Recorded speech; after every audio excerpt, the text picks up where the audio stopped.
बिस्मिल्लाहिर्रहमानिर्रहीम। इय्याका नअबुदु व इय्याका नस्तईन। व्यूअर्स, मैं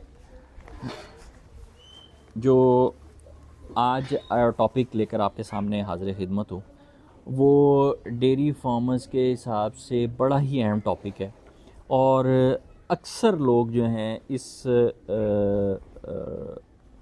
जो मर्ज़ है जानवरों का, इससे दो चार हो रहे होते हैं और अक्सर लोग अपने जानवरों को ज़ाया कर बैठते हैं।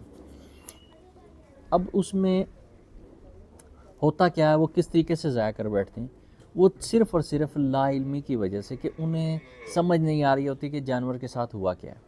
देखिए, जानवर का जब भी टेम्परेचर 97 से लेकर 100 के दरमियान आ जाए तो इट्स मीन इसको अब लो टेम्परेचर है।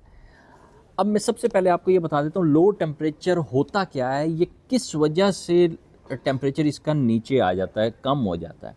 उसकी वजूहत क्या है कि जो सर्कुलेशन है ना, ब्लड सर्कुलेशन, वो प्रॉपर नहीं हो रही होती, ठीक है। हार्ट बीट स्लो हो जाती है, ठीक है। और वो जो जानवरों के अंदर उसने ब्लड ने अंदर जाके उसकी पूरी ऑक्सीजन सप्लाई करनी होती है, उसने ब्लड ने जाके, और जहाँ जहाँ पे जो जानवर है उसकी पूरी बॉडी के अंदर वो ब्लड फैल रहा होता है, वो क्या होता है, वो मखसूस जगह पे जाना शुरू हो जाता है, कम हो जाता है। अब ये तो हो गई सर्कुलेशन ब्लड की, जो है ना, वो स्लो हो गई। अब दूसरी तरफ आप आ जाएं कि ये तो थी सर्कुलेशन ऑफ ब्लड जो हमने कम कर दी, ठीक हो गया, सॉरी, हमने कहा मतलब जानवर की कम हो गई। अब ये सर्कुलेशन ऑफ ब्लड हुई कम क्यों? इसकी मेन रीज़न क्या है? इसकी मेन रीज़न सिर्फ एक है, हमारे जो फार्मर हजरात हैं कैल्शियम प्रॉपर नहीं दे रहे, उनके मिनरल्स प्रॉपर नहीं दे रहे जानवर को, और जो दूसरा मेन लॉस आ रहा होता है, उनकी फीड प्रॉपर नहीं हो रही थी। हम सिर्फ अपनी तवज्जो जो है दूध पे तो रख रहे हैं कि जी दूध हमें आ जाए, हमारा दूध ही ले जाए, या हमारा दूध सेल हो जाए, हमें इतने पैसे आ जाएंगे। और भाई जिससे जिससे हमने दूध वो लेना है वो किधर है? उसका तो ख्याल करें। हम जब तक उसको पूरा प्रॉपर उसका मिनरल्स नहीं देंगे, वाइटामिन्स नहीं देंगे, कैल्शियम नहीं देंगे, वो जानवर जो है इस तरह अपना टेम्परेचर लो कर जाएगा और एंड में क्या होगा, वो जानवर बैठ जाएगा। अब देखें, ये जो कैल्शियम, मैग्नीशियम, ठीक है, फास्फोरस, जब इनकी कमी होती है तो ये जानवर बैठ जाता है, कमज़ोरी का शिकार हो जाता है, उसके अंदर प्रॉपर उसकी मिल्किंग नहीं रहती, तो वो ख़त्म हो जाती है। अब हमने करना क्या, किस तरीके की तरफ जाना है? देखें, जो जानवर आपका बैठ गया है, सबसे पहले तो आपने ये देखना है कि वो जानवर मेल है या फीमेल है। अच्छा, अब अगर मेल है तो उसका इलाज हमने दूसरे तरीके से करना है, अब अगर फीमेल है तो इसका इलाज हमने दूसरे तरीके से करना है।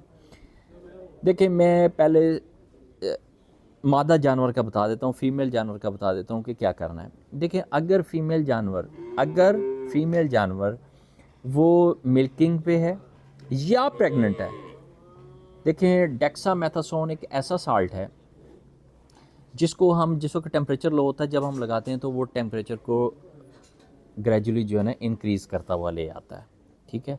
जानवर जो सांस तेज़ तेज़ ले रहा होता है, वो उसका सांस जो है ना वो प्रॉपर होना शुरू हो जाता है। अब हमने इसके ऊपर करना क्या है?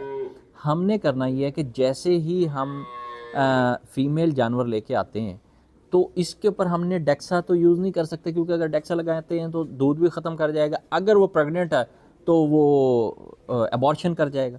अगर वो एबॉर्शन करता है तब नुकसान है, दूध चुकाता है तब नुकसान है। हमने इस नुकसान से बचना है। हमने नुकसान से किस तरीके से बचना है कि हमने इसके अंदर यूज़ करना है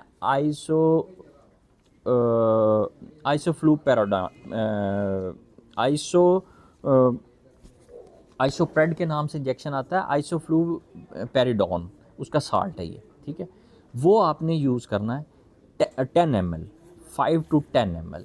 ये इसका डेक्सामेथासोन की जगह ये इसका टेम्परेचर इंक्रीज़ करेगी। अब क्या करना है? आपने क्या करना है?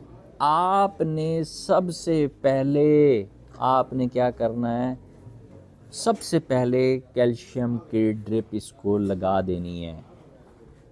किधर लगानी है, आईवी करनी है, उसको आईवी कर देनी है, ड्रिप इसको लगा देनी है। अब उस ड्रिप से क्या होगा, ड्रिप आपने लगा दी लेकिन लगानी स्लो है। अगर आप सर्दियों में लगा रहे हैं तो उसका टेम्परेचर जो है वो बॉडी टेम्परेचर के मुताबिक कर लें, थोड़ा सा गर्म पानी में डाल के उसका टेम्परेचर को नॉर्मल कर लें ताकि वो ठंडी ना हो, वो आप इसको लगाएं। जिस वक्त आप इसको लगाएंगे, लगाने के बाद ये आहिस्ता टेम्परेचर भी इंक्रीज़ होता है, साथ में इसकी कैल्शियम इसकी बॉडी के अंदर फैलता जाएगा। अच्छा, अब क्या होता है, आपने एक बॉटल लगा दी, जानवर नहीं उठा, देखे ना, जानवर नहीं उठा ना। अब क्या करेंगे आपने दूसरी बॉटल लगानी है। आपने पहली वाली बॉटल जो थी वो 450 ml लगाई है। अब आपने जो दूसरी वाली बॉटल लगानी है, दूसरी वाली ड्रिप लगानी है, उसके अंदर कैल्शियम मैग्नीशियम मौजूद हो, ठीक है, वो आपने लगानी है। इसको 450 ml दोनों तरफ सब कट लगा दें, वो ठीक हो गया। साथ में आपने क्या करना है, 15 से 20 ml न्यूरोबियन का इंजेक्शन लगा देना है। न्यूरोबियन के 15 से 20 ml इंजेक्शन लगा देने हैं, क्योंकि जिस वक्त जानवर एक दफ़ा बैठ जाता है तो इसका सेंट्रल नर्वस सिस्टम जो होता है वो भी काम नहीं कर रहा होता। तो जिस वक्त हम इसकी स्पोर्टिव थेरेपी देंगे इसको, तो उस स्पोर्टिव थेरेपी से क्या होगा, ये जानवर जो है आपका एकदम उठने के काबिल हो जाएगा। अच्छा, ये जानवर जैसे ही उठेगा ये ऐसे कांपने लगेगा। घबराना नहीं है। क्यों नहीं घबराना? क्योंकि जब आपकी ये दोनों चीज़ें बीच में लगी हुई हैं, 2 ड्रिप्स चल चुकी हैं, 15 से 20 ml इसको इंजेक्शन लग चुके हैं।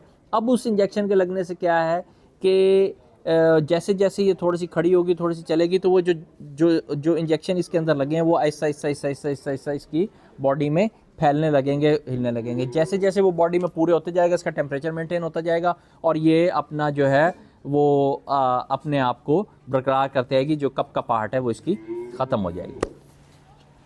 व्यूअर्स, आप मेरे चैनल को लाइक करें, सब्सक्राइब करें, बेल आइकन पर क्लिक करें। किसी किस्म का कोई सवाल हो, किसी किस्म की कोई बात हो, आप मुझसे कमेंट्स के ज़रिए बिल्कुल पूछें, बताएं, क्योंकि आपके सवालों से ही मुझे पता लगता है कि मैंने नेक्स्ट वीडियो किस टॉपिक पे बनानी है। नाज़रीन, आप अपने और अपने जानवरों का ख्याल रखें, नमाज़ पढ़कर अपने लिए और मेरे लिए दुआ कीजिए। बहुत शुक्रिया। इंशाल्लाह नेक्स्ट वीडियो में मिलते हैं। अल्लाह हाफ़िज़।